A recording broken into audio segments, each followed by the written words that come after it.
Welcome to Dr. M Health Corner Talk Show. Welcome. It's a Friday, 1:35 p.m. MST, 3:35 p.m. EST. Guess what? Today I had a situation earlier on. I just want to share and be vulnerable with you.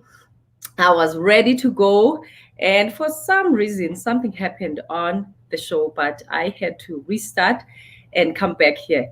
And this is just the indication of we don't give up. I'm just one of those people that don't give up because I wanted to come up here and share this because it's so important we do. This month, May, is Mental Health Month, if you didn't know. And I thought to close up the month, because I've been discussing a lot of mental health stuff, I thought, why don't we come and talk about veterans? These are amazing people. These are our heroes that do so much and do so much compromise and sacrifice. They sacrifice their lives to go and be patriots of their countries. So I thought to close our show, or probably this month's show, let me rather focus on them. So today, the topic, as you can see on the screen, it is veterans' experiences, hope, and mental health. Thank you so much for watching. I can see Facebook is on, YouTube, and I want to just let LinkedIn viewers. Unfortunately, StreamYard does not show comments from LinkedIn. So I'm gonna basically talk to you guys when I'm done here. Today, it's a unique show. It's an interactive show. So as we talk, feel free to drop your comments, your experiences, or share your experiences or loved ones' experiences. And of course, please invite your friends, families, because there's so many families that have veterans. And like I said, today we're gonna unpack a lot of things. And today specifically, I want us to talk about PTSD. PTSD actually is one of the commonest mental health disorders, and unfortunately there's a lot of people that are underdiagnosed, and it doesn't matter if you're a child or you're an adult, it does affect every age group. So we're going to unpack that, but specifically I want us today to focus on veterans' experiences. Okay, so today the key elements of this discussion is about how do we empower veterans? How do we integrate them to the society? Because they go through a lot. They've gone through so much when they are out in the combats. So today's discussion is just about that. So what is PTSD? PTSD basically is post-traumatic stress disorder. And this happens actually after a traumatic event. It could happen, maybe the symptoms could manifest, or signs and symptoms could manifest, say maybe after a month or 3 months or even years after the experience. That's the weird part. It could happen after many years of experience. And specifically for the veterans, they come back, and how do they integrate to the society? How do they let go of the hypervigilant states they are used to? Remember, when we are in combat, you have to be in a flight, of course, flight mode. You have to be always ready. So how do we let off guard? How do we remove those guards now when you have to be in the society where you have to appreciate the calmness and also just be? So today is just about that. So basically, how does a person with PTSD present?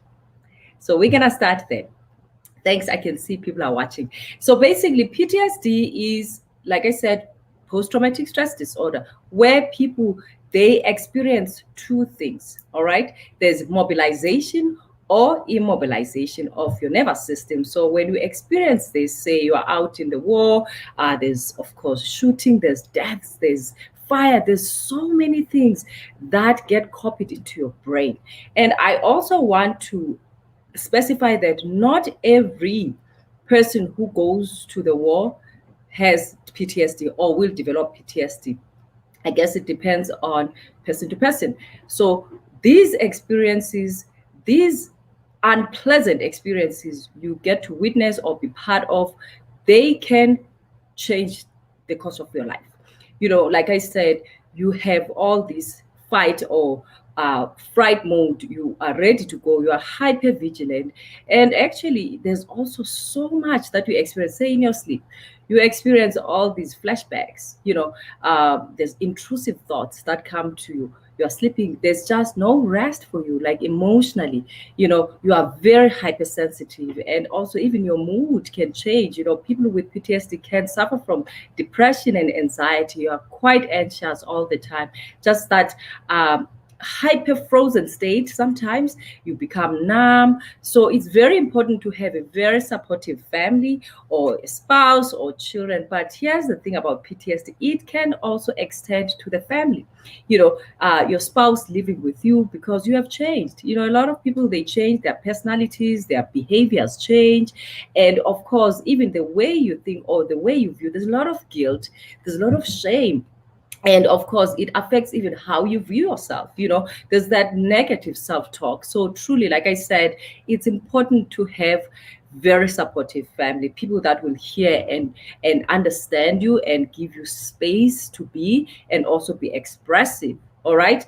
So basically, like I said, two things happen to you when you have experienced traumatic experiences. Two things: your nervous system goes into two modes. The mobilization, which you are ready to fight, right? You are ready to basically respond to the danger, or you become immobile, you become frozen, you become numb. And hence, like I said, this extends to families. Even the way you respond to your spouse, the way you respond to your children. Some kids I've seen with my patients sharing that their father or their mother, who was in the army, their personality has changed. They become impatient, they become easily irritable. They are always on that mode of flying or fighting, right? So it really takes so much effort when you have experienced PTSD or probably these events to come back and realize that this was a traumatic experience for your brain. It's a shock to your brain too. So I always encourage people to also consider counseling all the time. And of course, we're going to talk more about how do you go about that. And with the symptoms, like I said, you become so hypervigilant. There's also avoidance. You don't really want to experience or to think about those experiences you experienced when you were in the war. And like I said, there's a lot of guilt too. Some people, they share that, oh, my friend died there, I saved him, why didn't I not die too? There's a lot of self-talk that occurs. People are very there's a lot of guilt, with everything that happens there. And some people, they feel that, okay, someone died and I did not. And so much happens when people are there, right? So there's avoidance of those thoughts. And like I said, there's hypersensitivity. Your nervous system becomes really triggered, easily triggered. Like I said, there's a lot of irritability, mood changes. People could be depressed, could be anxious, could be suicidal too, right? If you see your symptoms are ongoing for over 2 weeks, you are feeling sad, you are subdued, your mood is so low, it's just about time to see your physician. And of course, this, because of that fight and fright mode, it's easy for your blood pressure to, because that's what happens when you see danger. Your blood pressure goes up, your muscles tense up, and of course, you are ready to go. You are ready to defend yourself with all what's happening around you. So imagine when you remain in that state, this eventually affect you physically. That's why we see people with high blood pressure, heart diseases. So this really affects people, not just emotionally or mentally. This also affects them physically, in their bodies. We see people also struggling with obesity, because when you are in that state or in those experiences or those events that occur all the time, you're exposed to that kind of life. There's hormones that stress hormones like adrenaline, the cortisol. Cortisol is a hormone that goes up and cause obesity. So we do see veterans struggling with obesity because of the long-standing stress they've been through. So people who are watching here, I would like you, when you meet anyone who has experienced this and also maybe not showing or not coming across as someone who cares or probably who is hypersensitive, I would like you to exercise grace and compassion, because, like I said, these experiences change people's behaviors, change their brain settings, change them physically, like physiologically, things change, right? So how do we help people with PTSD? There's so many things, and I always say it's non-medical and non-medical. So let's start with the non-medical, simple things, because PTSD is interesting, even generally, people who experience it, not even going to the wars, you can be reminded of something traumatic by sense of smell, right? And also that very same sense of smell could also help you have pleasant emotions or pleasant thoughts. So if you know that you have experienced or you've been to these situations I've mentioned, even looking at your family pictures, because those bring beautiful memories, right? Or music, if you have to sensitize your sensory system a little bit, good music, the mindful breathing, take your deep breaths, because like I said, you are always in that hyper vigilant state. So taking that mindful breathing and being mindful about it, and exercise, go out in the air, just go out and get fresh breaths, and I can't overemphasize being in touch with other veterans, the PTSD group. I one time I was on Clubhouse.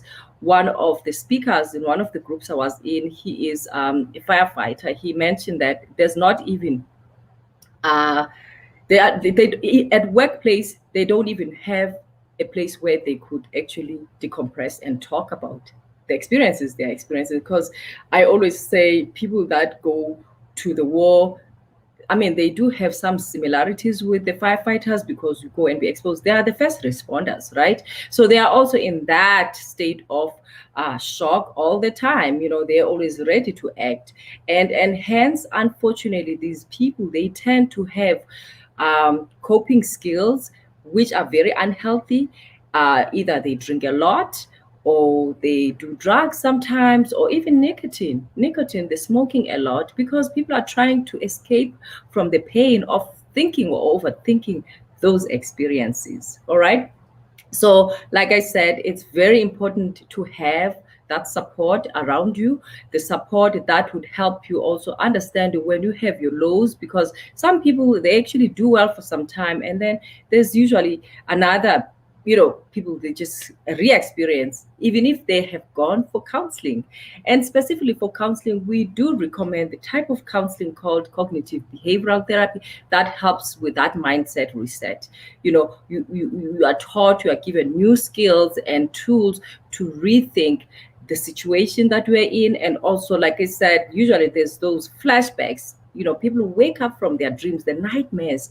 So I always encourage people to write a script that, yes, I am feeling anxious because probably you saw that in your dream, but is it true? You're not experiencing it right now. So it's always good to have those resources that you can always go to. While, I always say, use the resources you used when you were still in the army or in the combat, because you did have some things that you used for yourself to cope day by day. So you always bring those resources. Like I said, you can use pictures, you can use music, just use the nature around you, resources around you. Don't underestimate them. And of course, get together with other veterans. Each country, I actually posted on my Facebook, on my YouTube, the links that you can actually contact the countries. I posted Canada, US, and I was able to also find London, the UK ones. So you can actually call, because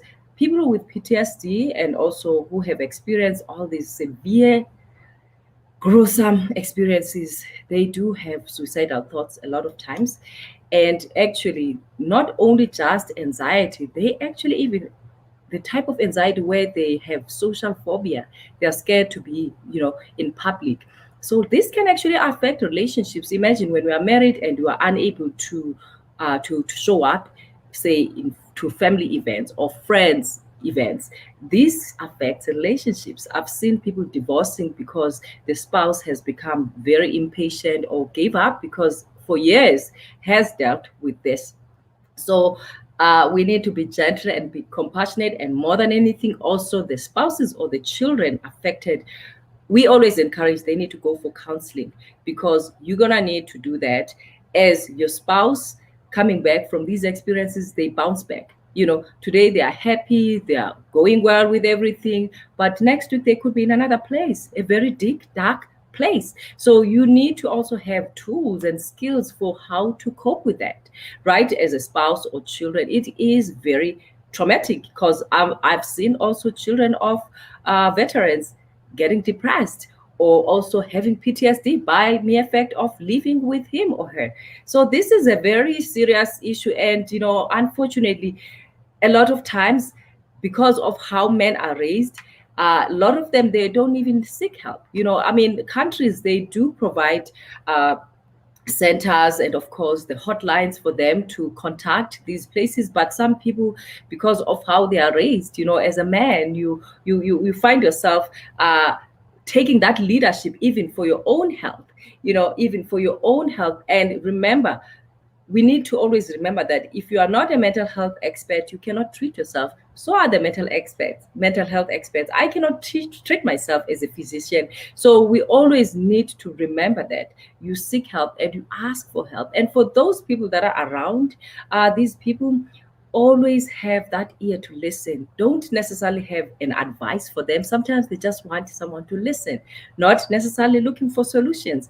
So it's always easy, or it's easy for sometimes for us humans in general. We always have that problem solving instinct, that reflex of wanting to solve.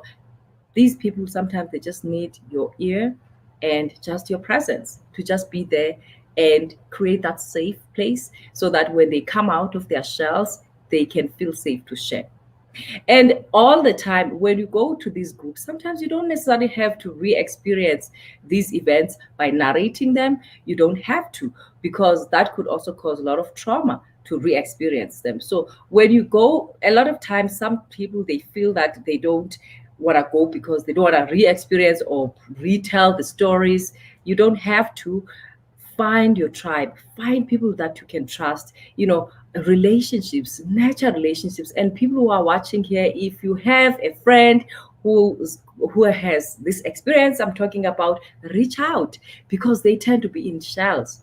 They tend to, their behaviors, their personalities change, right? So we do need to exercise our sensitivity and also caring and kindness to help these people reintegrate to the society. I see there's comments out there. Thank you so much. I'm going to check on them.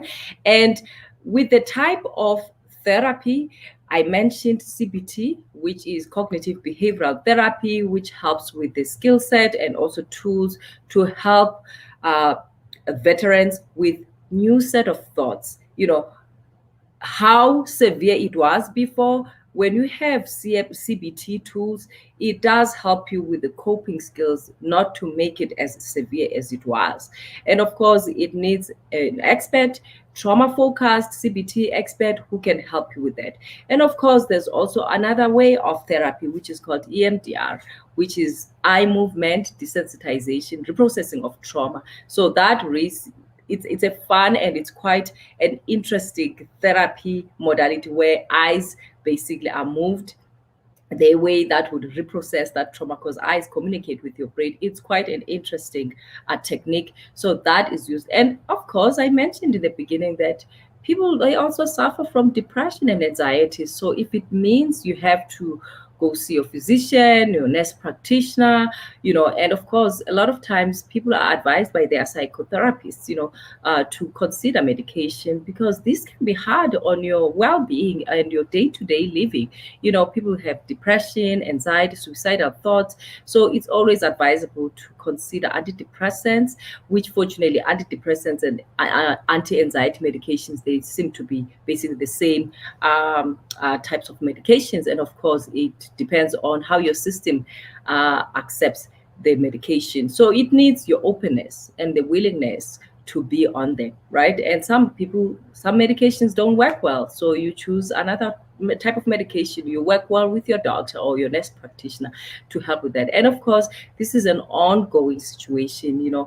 Depression unfortunately becomes something they live with, or anxiety. So it's an ongoing thing. That support and also the willingness to journey with them when they have these experiences. And like I said, There's a lot of drug abuse with the veterans because people are trying to escape from that pain. They're trying to numb themselves from the pain. So that's another thing that we also encourage people to consider going to rehabs. If there's an alcohol problem or there's drug, like illicit drugs, cocaine and other drugs, people, they tend to have all these escapist behaviors that are not healthy. All right. So I'm going to take the comments right now and see what people have. And Wiseman, greetings, doctor. Thank you so much. And my sister Oda here, Advocate Oda Makiwane, says, mental health has been downplayed for some time. We appreciate these conversations, doc. Thank you so much. And Wiseman says, very true, doctor. Yes, thank you, Puti. Thank you for touching the physical effects as well. Absolutely. I can't underestimate the fact that we do see heart attacks. The cortisol I mentioned could affect your weight, and then your cholesterol goes up, and then you have high cholesterol that affects your coronary arteries, and then heart attacks kick in. And it doesn't matter with the age. Nowadays we're starting to see even younger people in their 30s, in their 40s with heart attack. So stress is good and bad, but when it becomes excessive and you cannot do anymore, and like I said, these things affect us physically and emotionally. So yes, absolutely, physical symptoms. And Wiseman said, this is very helpful, doctor. You mentioned something here that triggered something in my mind. All these years, I missed the life I experienced when I was in boarding school because of past bad experiences. It seemed impossible to restore what has been missing in my life, but finally found it. Yes, thank you so much, brother. Absolutely. It's not only just veterans, any traumatic experience. You just shared that you were in boarding school and there was something missing. All of us, we do experience these things at some point in our lives. And I said in the beginning, even children, they experience PTSD, but they go on for years without diagnosis, and this shows up in their adulthood, in their workplace, in their parenting, in their spouses. Like when they're showing up to their spouses, these are issues that are unaddressed, right? So we need to go deep and ask ourselves what happened to us. When we ask those questions, and also people that are in your journey, we need to sensitize or be sensitive to what happened to people. I have trained my mind now, my brain, not to say to what is wrong with a person. We always want to say what happened to him or her, because once you come from that place, you come from a place of love, of kindness, and of course of compassion and understanding. So you definitely want to be sensitive to that. Wiseman again says, I thank you, doctor, for these kind of programs. Thank you so much, brother. I love talking about these things that, sometimes it's not easy for people to talk about these things, but we need to normalize these conversations, because when we normalize these conversations, it means that people will feel that I'm not alone. People experience stuff, and it doesn't matter which culture you're from, which race, whichever area of life you are from. These things happen to all of us. The key thing is having that support and also reaching out, talking.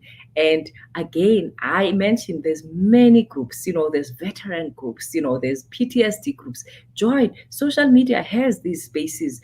Join these programs so that you can have like-minded people where you could or you will be understood. All right. So thank you so much for watching. And we're going to bring back these discussions. I just thought May is Mental Health Month.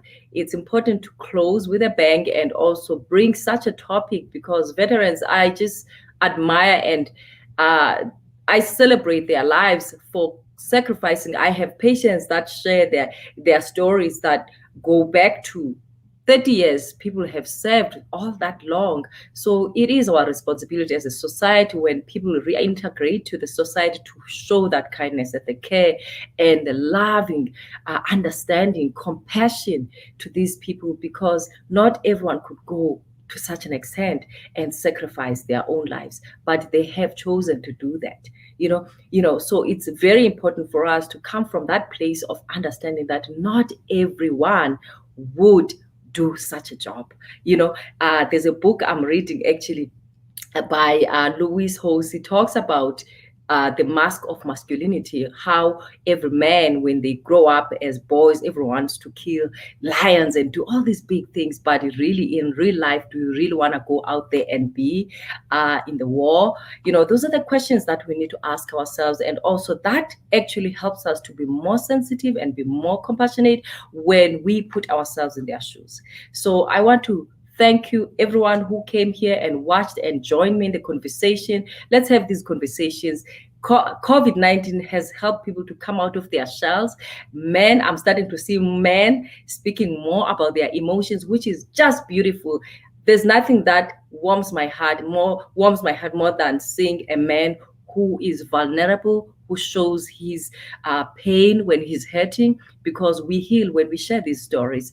And of course, the people around you want to create those spaces for men. And this is not only directed to men. We have women who are veterans, who I admire so much, and I respect these women who sacrificed their lives and became part of the patriotism in their countries to say, I did this for my country. So let's celebrate these people and be sensitive when they show behaviors that are not according to the social norms. And we need to come from a place of compassion and kindness and love. And more than anything, remembering that would we have done what they are doing or what they did? All right. So thank you so much for watching. This was a beautiful conversation. Thank you so much, Order Wise Men. Thank you so much for watching. I really appreciate you coming. And of course, I'm going to check out my LinkedIn. Like I said in the beginning, LinkedIn, StreamYard does not show LinkedIn. It's a LinkedIn security thing. We are unable to see your comments. But of course, next week, we're going to come back here, same place, same time. And of course, the same time though I'm talking about is the 12:15 Mountain Standard Time and the 12:15 Eastern Standard Time. We're going to come back and have these conversations. I like bringing people that can come and enlighten us, talk about these issues, and then people can make informed decisions by knowing evidence-based stuff. So thank you so much. I really appreciate you coming up here with me. Thank you, thank you, thank you. God bless and have a wonderful weekend. Be safe and watch out how you consume things. I can't forget mentioning that what we consume by eating, by watching, the people we hang out with, I always say you are the average of the 5 people we spend time with. So we need to be sensitive and also be mindful of who we spend our time with and also who we share our lives with, because it's very important for our mental health and our well-beings in general. So I love you all, guys. Thank you so much for being here with me. Take care. I'll see you again next week.